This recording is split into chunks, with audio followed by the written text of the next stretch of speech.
What if a dream vacation turned into a living nightmare at 30,000 feet? For 14-year-old Imani, her first trip abroad was meant to be a magical escape. But when the very people meant to ensure her safety, the flight crew began to openly mock her Tourette's syndrome, her world crumbled. The snickers, the cruel imitations, the utter humiliation. It was unbearable. But the real shock wasn't the crew's cruelty. It was what happened next. The passengers, strangers from all walks of life, saw the injustice, and their response would ignite a firestorm that would engulf an entire airline in a scandal of its own making. The hum of Hartsfield-Jackson Atlanta International Airport was a symphony of controlled chaos, a sound 14-year-old Imani had only ever heard in movies. It was a sound of beginnings, of journeys, of lives intersecting for a fleeting moment before scattering to the far corners of the globe. For Imani, it was the sound of a promise fulfilled. Her hand, intertwined with her mother Jessica's, was a sweaty, trembling mess, but her heart thrummed with an excitement so pure it threatened to burst from her chest. London. The word itself felt like a spell, a magical incantation that would transport her from the familiar, often challenging world of her Atlanta suburb to a land of cobblestone streets, double-decker buses, and a history that breathed from every ancient stone. This trip was more than just a vacation. It was a lifeline. Imani had been diagnosed with Tourette's syndrome 2 years prior, and the journey since had been a turbulent one.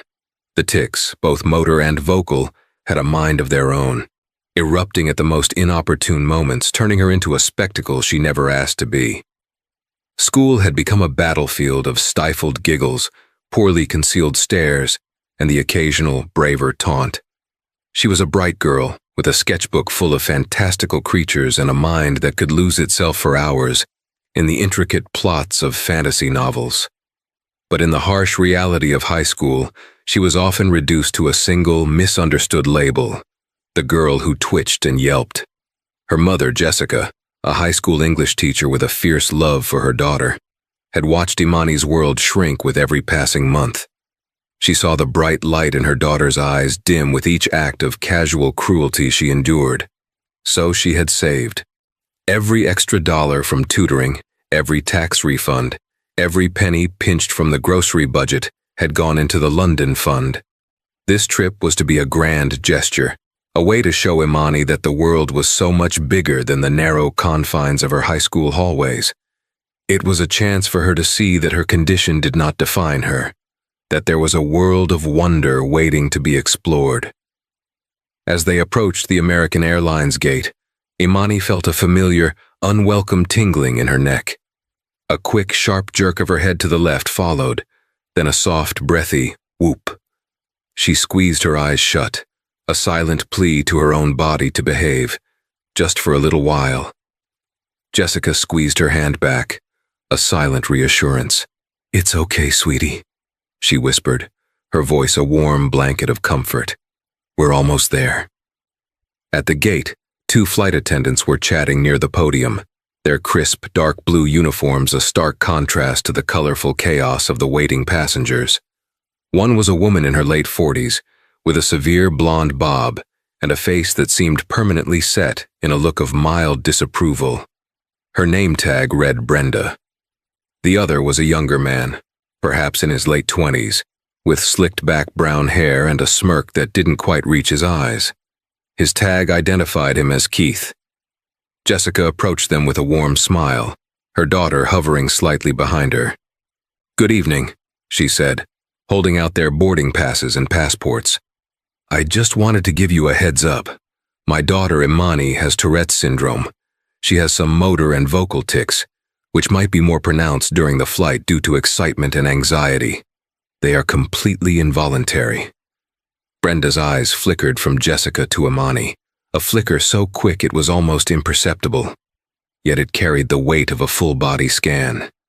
She offered a tight, plastic smile. "Thank you for informing us," she said, her voice clipped and cool.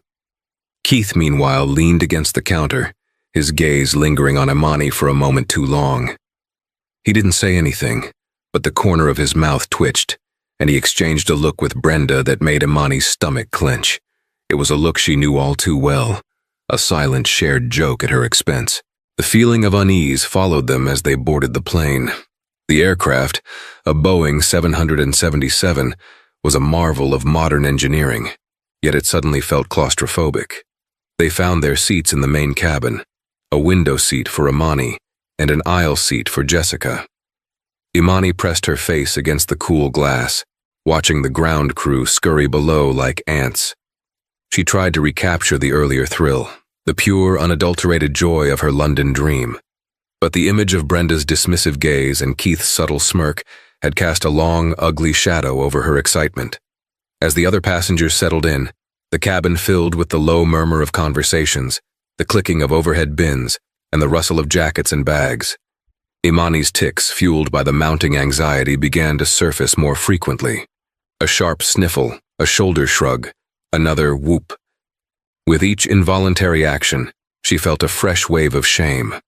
She could feel the eyes of the passengers around her, some curious, some annoyed, some pitying. She hated the pity most of all. Jessica did her best to create a bubble of normalcy around them. She pointed out the different types of planes on the tarmac, quizzed Imani on the Harry Potter filming locations she was most excited to see, and spoke in a calm, soothing voice. But the bubble was fragile, easily pierced by the realities of their situation. The pre-flight safety demonstration began, with Brenda and Keith standing at the front of their section. As the automated voice droned on about oxygen masks and emergency exits, Brenda's eyes kept darting towards Imani. Each time Imani's head twitched, Brenda's lips would thin into a disapproving line. Keith, standing beside her, was less subtle. He caught Imani's eye once, and with a slight, almost imperceptible movement, he mimicked her head jerk, a cruel, silent parody that sent a jolt of ice through Imani's veins. He did it so quickly, so expertly, that Jessica, who was fumbling with her seatbelt, missed it entirely. But Imani saw it, and in that moment, the last vestiges of her excitement for the flight withered and died. The plane began its slow taxi to the runway.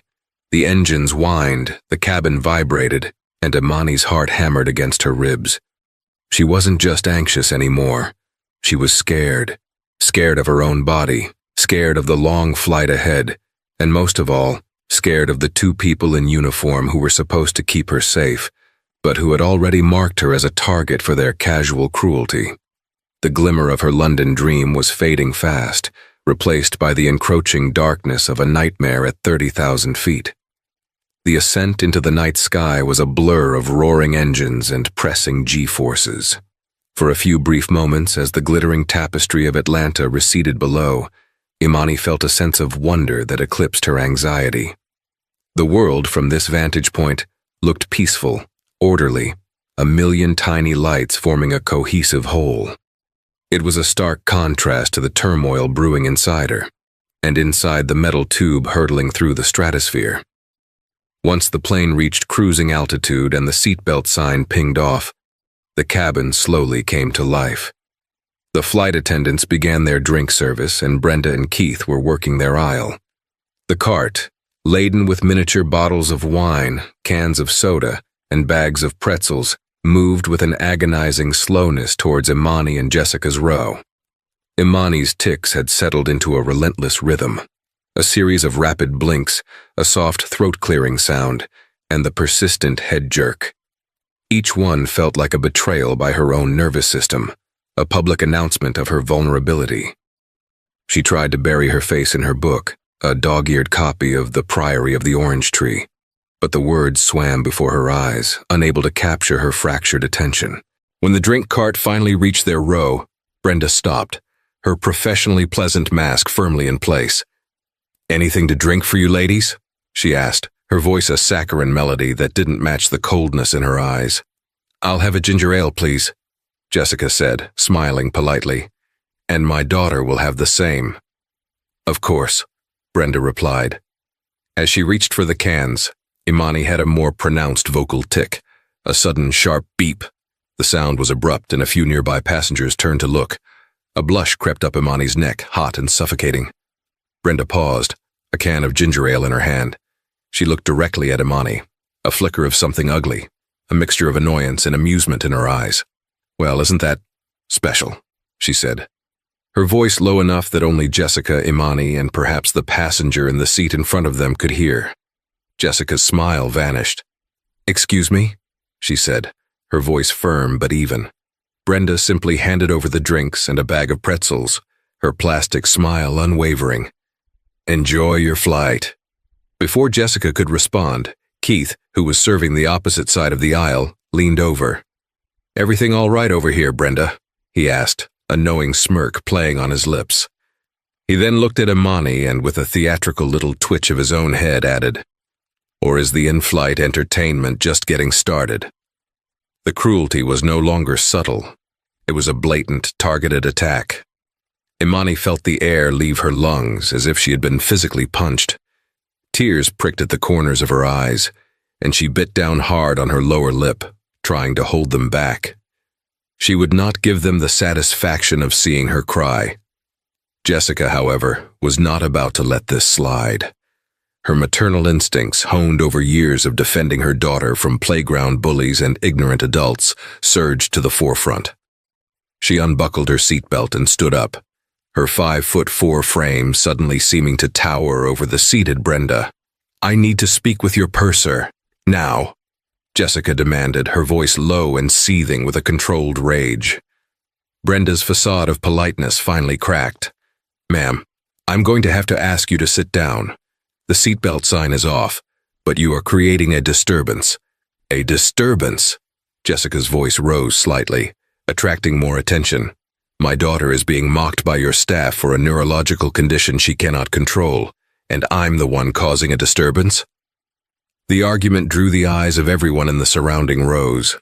An older man across the aisle with a kind face and a tweed jacket frowned in disapproval at the flight attendants. A young woman a few rows ahead, who had been listening to music on her headphones, pulled them off, her expression one of concern. Keith, ever the instigator, sauntered over. "Ma'am, let's all just calm down. I'm sure it was just a misunderstanding. Maybe your daughter just needs to, try to control herself a little better." He punctuated the sentence with another, more exaggerated jerk of his head. That was the final straw. A sob escaped Imani's lips, a raw, wounded sound that cut through the cabin's hum. The tears she had been fighting so hard to contain now streamed down her cheeks, hot and shameful. She buried her face in her hands, her small shoulders shaking. The sight of his daughter's breakdown sent a wave of pure, unadulterated fury through Jessica. "How dare you?" she spat at Keith, her finger trembling as she pointed at him. "How dare you mock a child? You are a disgrace to this uniform. You are a disgrace to this airline." The confrontation had now escalated into a full-blown scene. Passengers were murmuring amongst themselves, their expressions ranging from shock to disgust. The kind-faced man in the tweed jacket, a retired professor named Arthur, cleared his throat. "I say," he began, his voice carrying a surprising authority. "I saw the young man mimic the girl. It was quite deliberate, utterly unprofessional. A young woman with a pink streak in her hair, a vlogger named Chloe who happened to have her phone discreetly recording, chimed in. I saw it too. They've been making comments since they started the service." Brenda, seeing the tide of passenger opinion turning against them, tried to regain control. "This is a private matter," she insisted, her voice shrill. "We will handle this." "It stopped being a private matter the moment you decided to humiliate a child in front of an entire cabin," Jessica retorted, her voice ringing with conviction. Just then, the purser, a harried-looking man named Robert, arrived, drawn by the commotion. "What seems to be the problem here?" he asked, his eyes darting between the irate Jessica and his defensive crew members. "The problem," Jessica began, her voice shaking with emotion, "is that your flight attendants, Brenda and Keith, have been systematically mocking and harassing my 14-year-old daughter because she has Tourette syndrome." Brenda and Keith immediately went on the defensive, launching into a chorus of denials. "That's not true. She's exaggerating. She's being hysterical."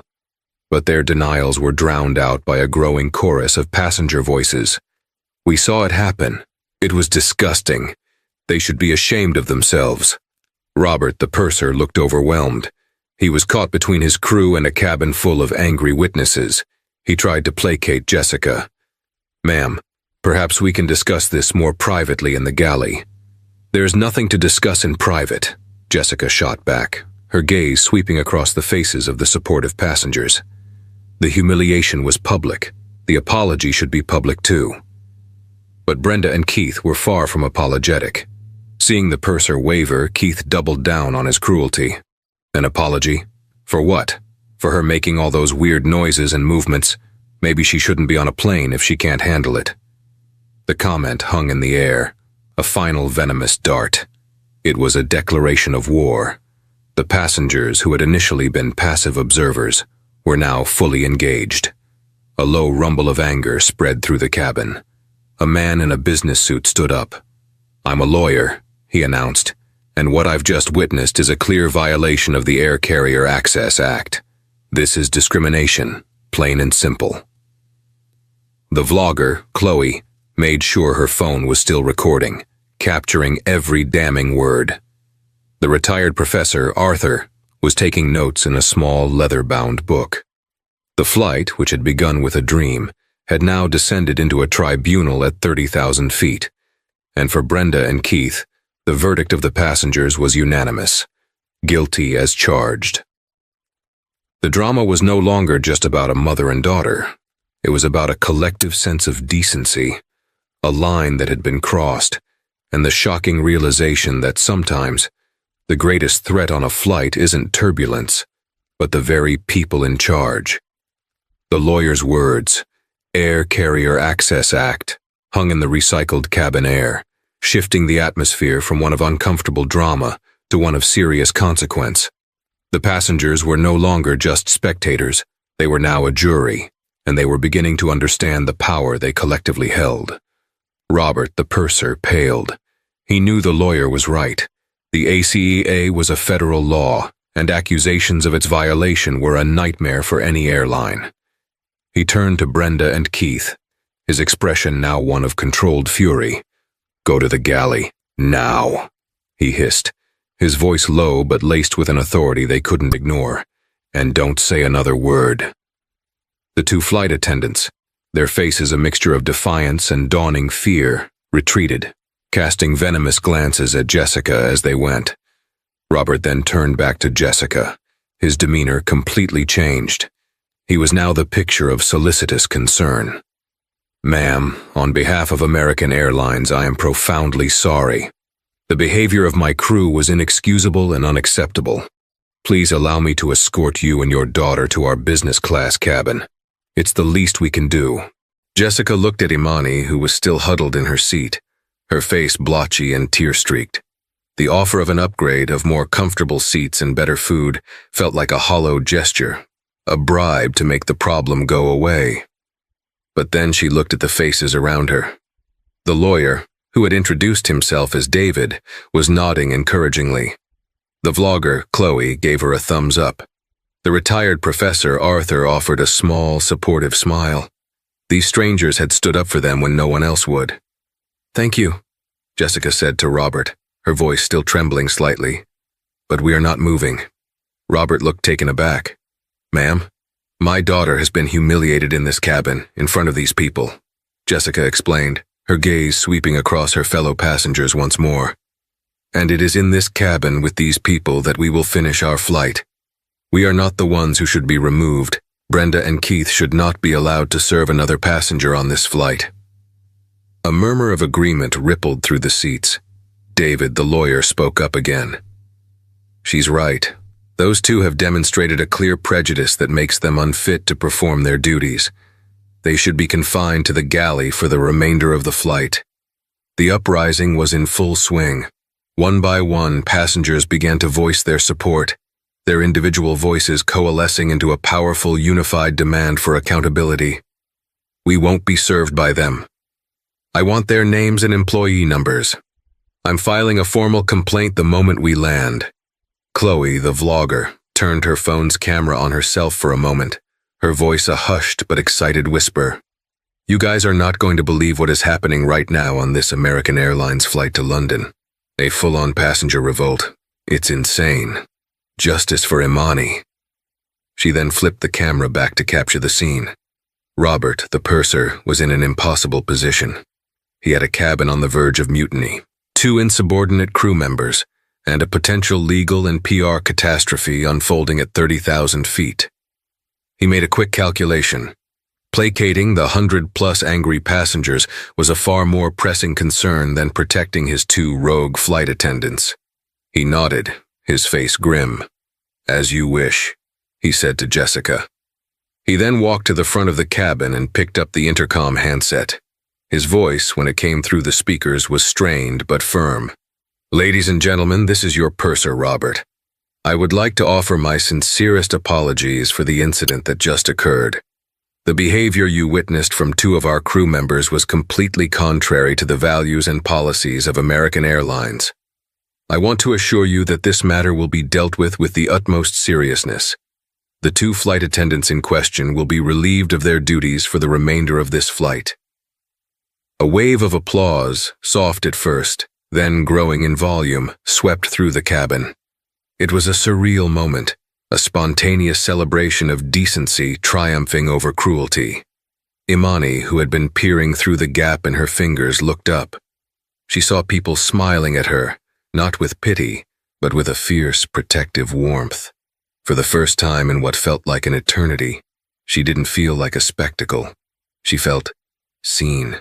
For the next 5 hours, the atmosphere on the plane was transformed.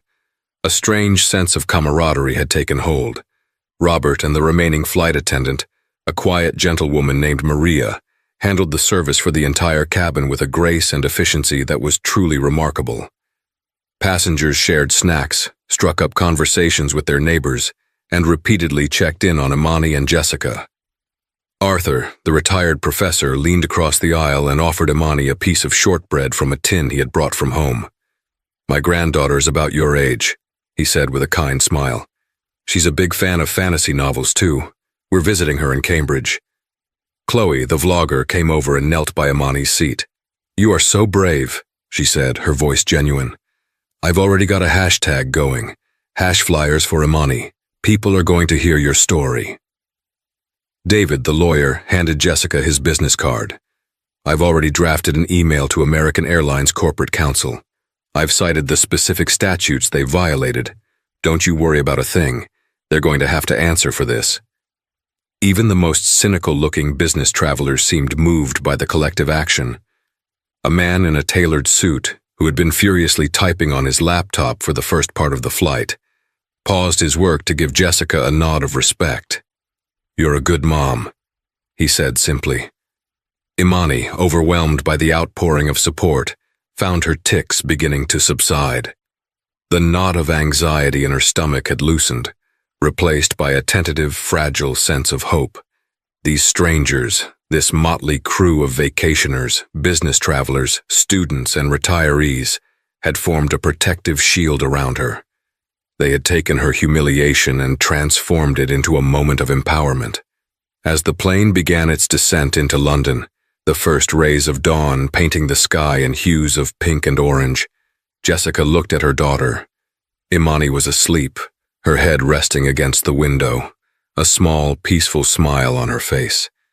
The book she had been trying to read was lying open in her lap. Jessica gently took it and used David's business card as a bookmark. She knew the fight was far from over. There would be emails to write, calls to make, and a formal complaint to file. But in that moment, flying high above the clouds, she felt a profound sense of gratitude. The cruelty of 2 individuals had been eclipsed by the kindness of 100 strangers. The dream of London, which had so nearly been shattered, was alive again, but it was no longer just about seeing the sights. It was about the unexpected, powerful, and deeply moving uprising that had taken place at 30,000 feet, a testament to the fact that even in the most isolated of places, humanity could and would find a way to shine through. The passengers had done more than just witness an injustice. They had become active participants in its correction, and in doing so, they had given Imani a gift far more precious than any souvenir she could buy in London: the restoration of her faith in the goodness of people.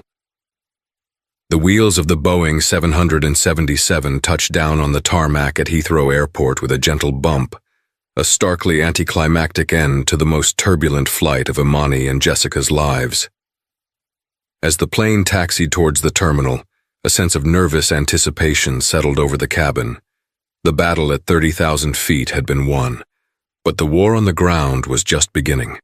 When the seatbelt sign finally switched off, there was none of the usual mad dash to grab bags from the overhead bins. Instead, a quiet, respectful hush fell over the passengers. As Jessica and Imani gathered their belongings, people paused, allowing them to move into the aisle first. It was a small gesture, but it spoke volumes.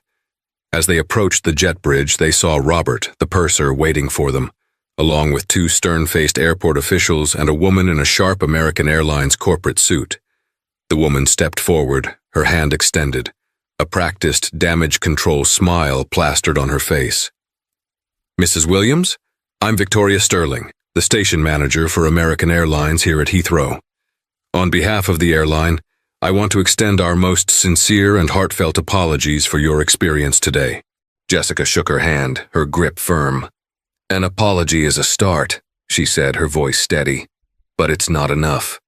As if on cue, David, the lawyer, appeared at Jessica's side. "Miss Sterling," he began, his tone professional but firm, "I am representing Mrs. Williams and her daughter. We have dozens of witnesses to a clear and egregious violation of the Air Carrier Access Act, not to mention the intentional infliction of emotional distress upon a minor. We will be seeking full and just compensation for this." Victoria Sterling's smile tightened at the edges. This was not going to be a simple apologize and offer a travel voucher situation. "Of course," she said smoothly. "We are prepared to discuss this. Perhaps we can go to my office." "There's no need," a new voice cut in. It was Chloe, the vlogger, her phone held high, still recording. "Because the whole world is going to be discussing it. #flyers for Imani is already trending on Twitter in the UK.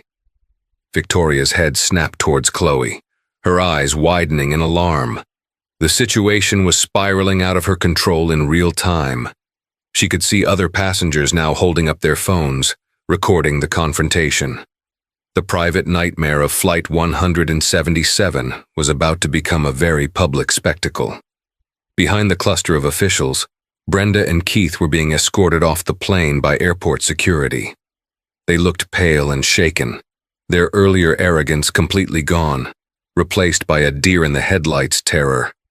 As they were led past the crowd of passengers, a wave of audible disgust rippled through the onlookers. "Shame on you!" someone shouted.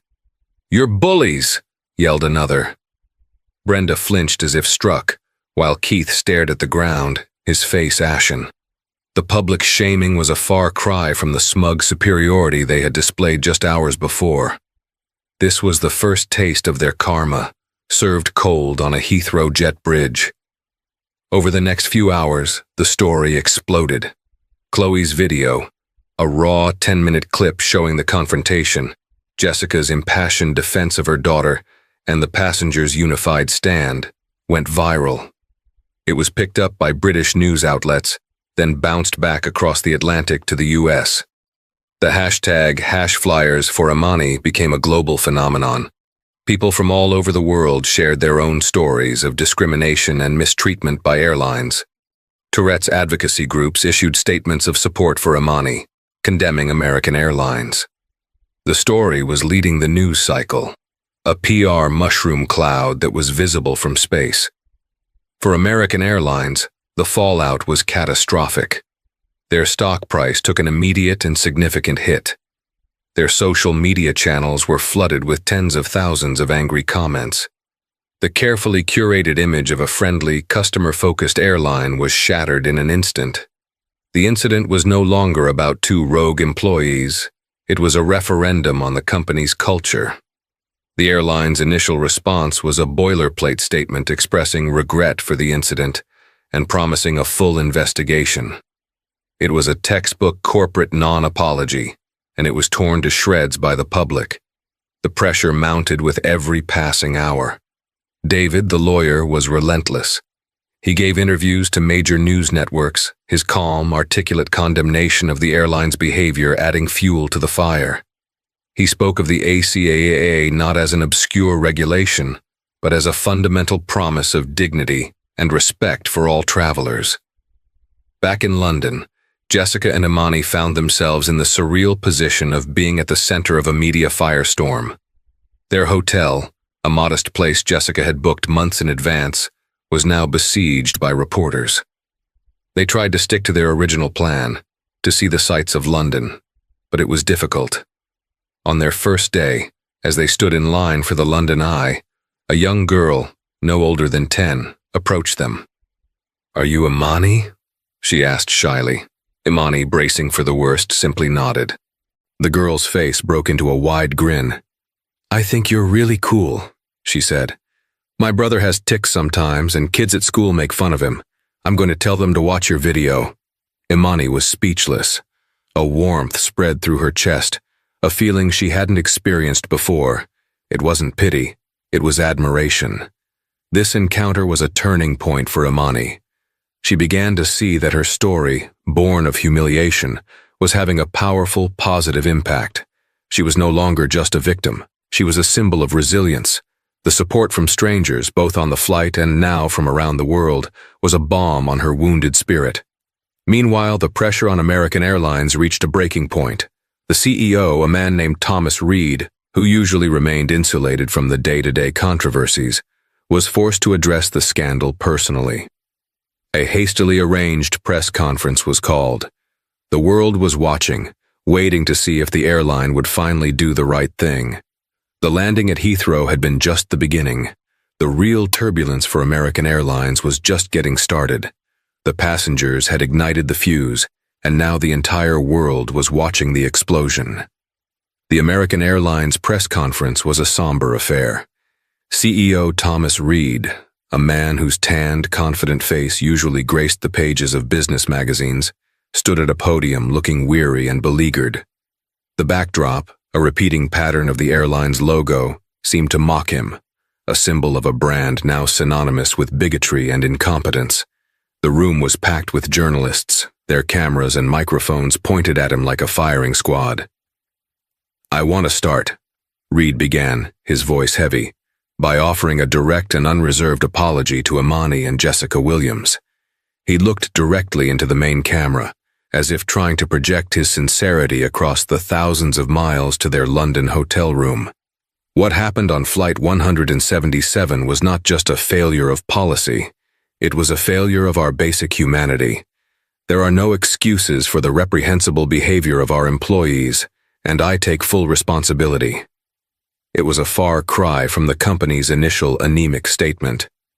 Reed went on to announce that both Brenda and Keith had been terminated, effective immediately. He also stated that Robert, the purser, while commended for his attempts to de-escalate the situation, would be undergoing extensive retraining, along with the entire flight crew of Flight 177. But the bombshell was yet to come. "This incident," Reed continued, "has forced us to take a long, hard look at our company culture. And frankly, what we've seen has been deeply troubling. It is clear that we have not done enough to ensure that our airline is a safe and welcoming place for all our passengers, especially those with disabilities. Therefore, effective today, I am announcing a complete overhaul of our customer service and disability sensitivity training for all 130,000 of our employees, from our baggage handlers to our senior executives." He outlined a multi-million-dollar initiative developed in partnership with several leading disability advocacy groups, including the Tourette Association of America. It would involve a new mandatory training curriculum, the establishment of a passenger advocacy board to review and address complaints, and a significant financial contribution to charities supporting individuals with Tourette's and other neurological conditions. Finally, he addressed the issue of compensation for Imani and Jessica. While no amount of money can undo the hurt and humiliation they endured, we have reached a settlement with the Williams family. The terms are confidential, but I can say that it is a substantial amount, which will be placed in a trust for Imani's future education and well-being. In their London hotel room, Jessica and Imani watched the press conference on a laptop. When Reed announced the settlement, Jessica let out a long, shuddering breath she didn't realize she'd been holding. The money was never the point, but it was a tangible admission of guilt, a recognition of the profound wrong that had been done to her daughter. It was security. It was a future free from financial worry. It was, in a very real sense, the airline paying for the dream they had tried to destroy. But for Imani, the most impactful part of the announcement was the company-wide training. The idea that her terrible experience would lead to a fundamental change, that thousands of airline employees would now be educated about conditions like hers, that future passengers might be spared the same humiliation. That was a victory far sweeter than any monetary sum. Her ordeal had been given a meaning, a purpose that extended far beyond her own pain. The karma that hit Brenda and Keith, however, was far more personal and devastating. Their termination from American Airlines was just the beginning. Their names and faces, thanks to Chloe's viral video and the subsequent news coverage, were now infamous. They became pariahs in the airline industry. No other major carrier would touch them. Their careers, the source of their pride and the platform for their cruelty, were over. Brenda, who had lived a comfortable suburban life, found herself ostracized from her community. Neighbors who had once waved cheerfully now crossed the street to avoid her. She was asked to step down from her position on the board of her local homeowners association. The disapproval she had so readily dished out was now served back to her in spades. She was forced to sell her house and move to a different state to escape the constant judgment. Keith's fall from grace was even more precipitous. The smirk that had been his trademark now seemed like a permanent stain on his reputation. He tried to pivot, to become a social media influencer, to lean into his newfound notoriety with a series of cringeworthy, self-pitying videos. But the internet, which had rallied so fiercely behind Imani, had no sympathy for him. His attempts at rebranding were met with a torrent of ridicule and scorn. He became a meme, a cautionary tale of arrogance and ignorance. His 15 minutes of fame were a public flogging from which he would never recover. He ended up working a series of low-wage jobs, a bitter, resentful man haunted by the ghost of the career he had so carelessly thrown away. Even the airline itself continued to feel the aftershocks. The flyers for Imani incident became a case study in business schools on how not to handle a crisis. For years, the story would be retold, a permanent black mark on the company's history. They had paid a steep price, not just in financial terms, but in the currency of public trust, which was far harder to earn back. The weight of their collective karma was a heavy one, a constant reminder that the actions of a few could have devastating consequences for the many. As their week in London drew to a close, Jessica and Imani finally had the chance to experience the city as they had originally intended. They visited the Tower of London, rode a red double-decker bus, and spent an entire afternoon at the Warner Brothers studio tour, losing themselves in the magic of the Harry Potter sets. Imani, sketchbook in hand, drew dragons and castles, her face alight with a joy that Jessica hadn't seen in years. Her tics were still present, a constant companion on her journey, but they no longer held the same power over her. The shame that had been so deeply ingrained was being replaced by a burgeoning confidence. On their last evening, they stood on the Millennium Bridge, the magnificent dome of St. Paul's Cathedral illuminated behind them, the glittering lights of the city reflected in the dark waters of the Thames. "Are you okay, sweetie?" Jessica asked, putting an arm around her daughter's shoulders. Imani looked up at her mother, her eyes clear and bright. "I'm more than okay, Mom," she said, a small, genuine smile gracing her lips. I think I'm going to be all right." She had walked through a fire and come out the other side, not unscathed but stronger. The world was still a big, sometimes scary place, but she now knew it was also filled with unexpected allies and a deep, abiding well of kindness. The karma that had so decisively hit back at her tormentors had also, in a strange and beautiful way, brought a profound and healing grace into her own life. The flight home was with Virgin Atlantic. Jessica had booked it from their London hotel room, the act itself a small declaration of independence. As they settled into their seats for the journey back to Atlanta, the familiar pre-flight hum felt different, charged with a new significance. A flight attendant, a man with kind eyes and a name tag that read Daniel, approached them. He knelt slightly to be on eye level with Imani. "Welcome aboard," he said, his smile genuine and unforced. He looked at Imani, his gaze direct but gentle. "We've been following your story. What you both did was incredibly brave. Please, if there is anything at all you need to make this journey more comfortable, you only have to ask. We're honored to have you fly with us." There was no hushed whisper, no flicker of pity. It was an open, respectful acknowledgement. Imani, who had instinctively tensed up, felt a knot in her shoulders release. She managed a small, genuine smile back. "Thank you," she whispered. It was a simple exchange, but for Jessica, it was monumental. It was the first tangible proof that the world had shifted, that the story of Flight 177 was not just a viral moment, but an educational event. The echo of their ordeal was already being heard, and it sounded like respect. That echo, however, manifested as a deafening roar of consequence for Keith and Brenda. Their termination was merely the first stone in the avalanche that buried the lives they had known. For Keith, karma was a public and relentless haunting. Stripped of his uniform, which had been the source of his unearned authority, he was just another man, but one with an infamous face. 2 years after the incident, he was working as a stalker at a large home improvement store in a town 100 miles from his previous home, a self-imposed exile. One sweltering afternoon, he was hauling a pallet of concrete bags when a family passed by. The father, a man in his late 40s, stopped, his shopping cart squeaking to a halt. He stared at Keith, his brow furrowed in concentration. "I know you," the man said, pointing a finger. Keith's blood ran cold.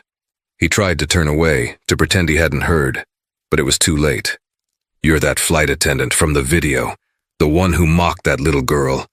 Keith's face burned with a shame so hot it felt like a physical blow. "You're mistaken," he mumbled, his eyes fixed on the dusty floor. "No, I'm not," the man insisted, his voice growing louder, attracting the attention of other shoppers. "My wife showed me. Hash flyers for Imani. You're the guy who did the little head jerk thing. You're him." He turned to his wife and teenage son. "Look, it's that jerk from the internet." The word jerk echoed in the cavernous aisle. People stopped and stared. Whispers turned into a low murmur. Keith felt the walls of the aisle closing in. This was the public square, and he was in the stocks. The smirk he had worn so arrogantly on the plane was now a memory that invited only scorn. He dropped the box cutter he was holding, turned, and fled, pushing through a set of emergency doors into the alley behind the store, his heart hammering against his ribs. He leaned against the brick wall, gasping for air, the laughter of the man's son ringing in his ears. His career was gone. His anonymity was gone. All that was left was this, a lifetime of being recognized as the villain in someone else's story of triumph. For Brenda, the retribution was a quieter, more insidious poison. She moved to a sleepy coastal town in Florida, changed her last name, and tried to disappear. She avoided social media and cut ties with everyone from her old life, but she could not escape the prison of her own memory. One evening, watching the local news, a segment came on about a new state-funded initiative to place sensory rooms in public schools for children with autism and other neurological conditions. The superintendent being interviewed spoke with passion about creating an environment of acceptance and understanding for all students, regardless of their neurological differences. The phrase neurological differences struck Brenda like a physical blow. She saw Imani's face, tear-streaked and confused. She heard Jessica's voice ringing with a mother's righteous fury. She felt the collective gaze of the passengers, their faces a gallery of disgust and condemnation. She sank onto her couch, her body trembling. The disapproval she had weaponized against a child had boomeranged back, becoming her constant internal companion. She had spent her life judging others, and now she was trapped in a solitary confinement of her own self-loathing. The world was moving on, learning, growing more compassionate, and she was left behind, a relic of a cruelty she could never outrun. The airline itself was forced into a painful, expensive, but ultimately transformative metamorphosis. The Imani Protocol, as it was informally known, became the centerpiece of their new training regimen. In a sterile training facility near the Dallas-Fort Worth airport, a new class of flight attendants sat in a mock cabin. Their instructor, a formidable former purser named Diane, stood before them. "In a moment," Diane said, her voice commanding, "we are going to listen to 30 seconds of redacted audio from the CVR of a flight that took place 3 years ago. This incident cost our company over $200 million in market value, resulted in a federal investigation, and led to the complete restructuring of how we interact with our customers. Listen." She played the clip. Even with the names bleeped out, the audio was chilling. Keith's sarcastic, "Is the in-flight entertainment just getting started?" Brenda's dismissive, "Isn't that special?" and the raw, wounded sob from Imani that had pierced the heart of the internet. The trainees sat in stunned silence. "That sound," Diane said, switching off the audio, "that is the sound of our failure. Your job, first and foremost, is not to serve drinks. It is to ensure the safety and dignity of every single person on board. Today, we're going to role-play this scenario, and we will keep doing it until empathy becomes your default setting." The incident had become more than a cautionary tale. It had become doctrine, seared into the operational DNA of the airline. The ripples extended far beyond the airline industry. David, the lawyer, founded the Williams Davenport Advocacy Group, a nonprofit law firm specializing in ACAA and ADA cases. The Williams in the name was a permanent tribute to the case that had defined his career. He mentored a new generation of lawyers, teaching them that the law was not just a collection of statutes, but a living instrument for social change. Arthur, the retired professor, found a new calling. His article on the spontaneous community of conscience led to a book deal. He wrote The Community of Strangers, a sociological study of pro-social behavior in moments of crisis. He received thousands of letters, including one from a man who, after reading his book, had organized his entire apartment building to support an elderly neighbor who was being unfairly evicted. The professor, in his twilight years, had become an unlikely champion for the power of collective action. Chloe, the vlogger with the pink-streaked hair, resisted the lure of shallow internet fame. She went back to school, got a degree in journalism, and became a Pulitzer-nominated investigative reporter.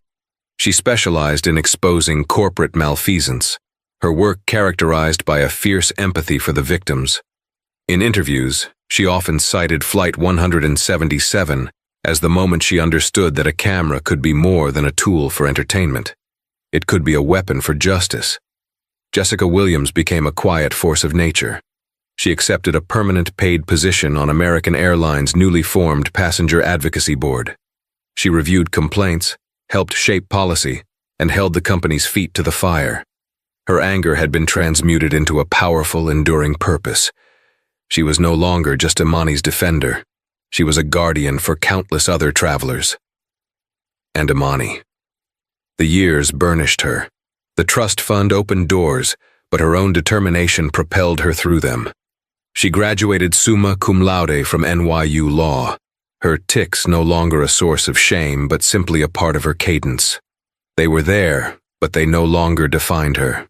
She had integrated the experience, transforming the trauma into a source of profound insight, which brought her to this podium, in a vast conference hall in Chicago, 10 years after the flight to London. She was the keynote speaker at the National Conference on Disability Rights and Corporate Responsibility. She looked out at the sea of faces, lawyers, CEOs, activists, and students. In the front row, Jessica sat beside a now white-haired Arthur. A few seats down, Chloe was watching, her reporter's notepad forgotten on her lap. "There's a concept in physics," Imani began, her voice clear and steady, "known as the ripple effect. A single disturbance, a single stone dropped in a pond, creating concentric circles that expand outward, their energy traveling far beyond the point of impact. 10 years ago, on a transatlantic flight, 2 people dropped 2 very ugly stones into the small pond of my life. Their actions were meant to isolate, to diminish, to humiliate. A soft whoop escaped her lips, a familiar ghost. She didn't pause. She didn't apologize. She owned it.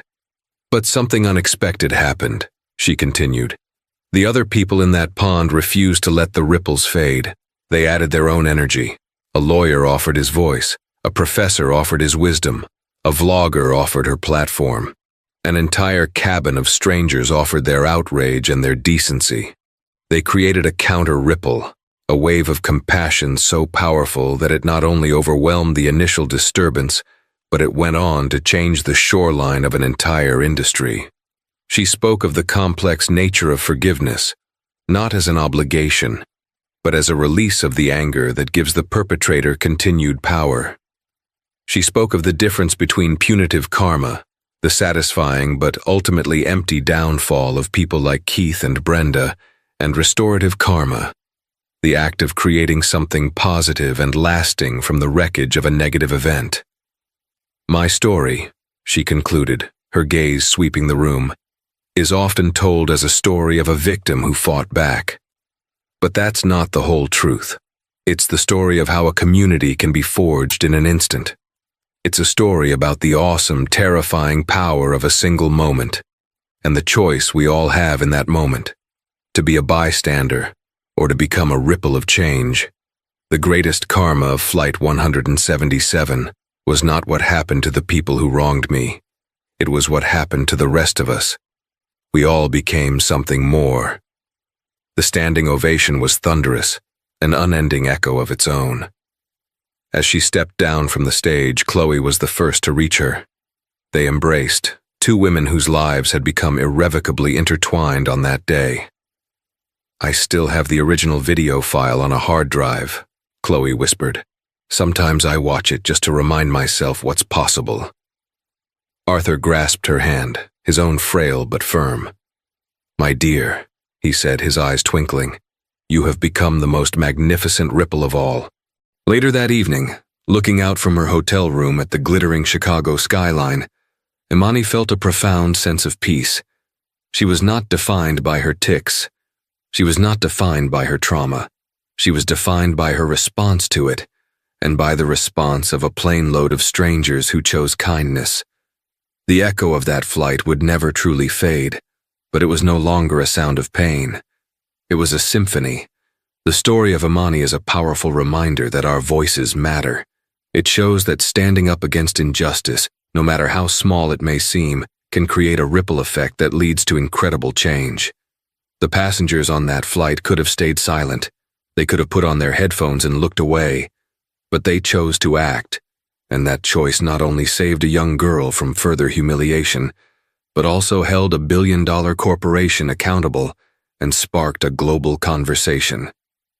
This is a testament to the power of human decency and collective action. If this story moved you, please give this video a thumbs up to help it reach more people. Share it with your friends and family to spread the message of kindness and courage. And don't forget to subscribe to the channel and hit the notification bell so you won't miss our next story. What would you have done on that flight? Let us know in the comments below.